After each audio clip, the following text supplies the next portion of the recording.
দেখতেই অদ্ভুত ধরনের। এটি এতটাই দামি যে এর একটির দাম দিয়েই নাকি বানিয়ে ফেলা যাবে গোটা একটি পদ্মা সেতু। ইরানে হামলা চালিয়ে আলোচনার কেন্দ্রে আমেরিকার B-2 স্পিরিট স্টেলথ বোমারু বিমান। খোদ আমেরিকাই বলছে ইরানের সুরক্ষিত পারমাণবিক স্থাপনায় হামলা চালানোর ক্ষমতা এই বোমারু বিমান ছাড়া বিশ্বের আর কোনো আকাশযানের নেই।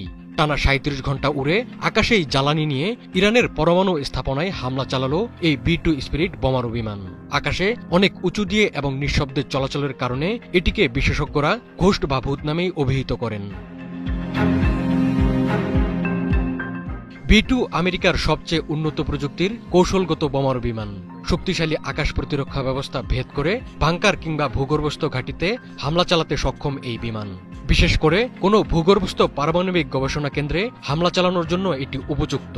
ইরানের ফোর্দো পরমাণু কেন্দ্রকে নিশানা করেছিল ইসরায়েল।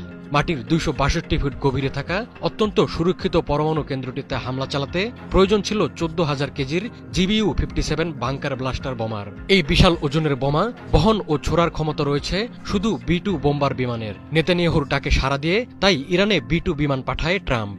বাজ পাখির শরীরের গঠন থেকে অনুপ্রাণিত হয়ে B-2 স্পিরিট বোমারু বিমান বানিয়েছে যুক্তরাষ্ট্র।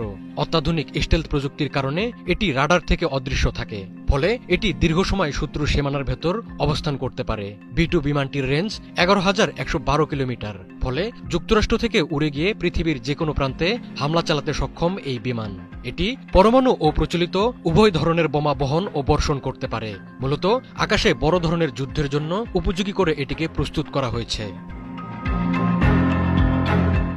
বাজ পাখি এবং B-2 বিমানের মধ্যে বেশ কিছু মিল রয়েছে। বাজ পাখির শরীরের আকার এবং তার ডানাগুলোর গঠন বায়ো এয়ার ডাইনামিক, যা পাখিটিকে দ্রুত উড়তে সাহায্য করে। B-2 বিমানের ডিজাইনও bio aerodynamic. Flying wing ডিজাইনের কারণে এটি বাতাসে খুব কম প্রতিরোধ তৈরি করে, তাই বিমানটি অধিক গতি নিয়ে উড়ে যেতে পারে। বাজ পাখির মতো B-2 বিমানও আক্রমণের সময় নিজেকে গোপন রাখতে পারে।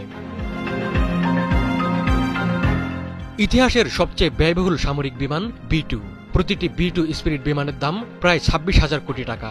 যুক্তরাষ্ট্রের নর্থরপ গ্রুমেন কোম্পানি ৮০-এর দশকে এই বিমানের উৎপাদন শুরু করে। এখন পর্যন্ত ২১টি B-2 বিমান উৎপাদন করা হয়েছে।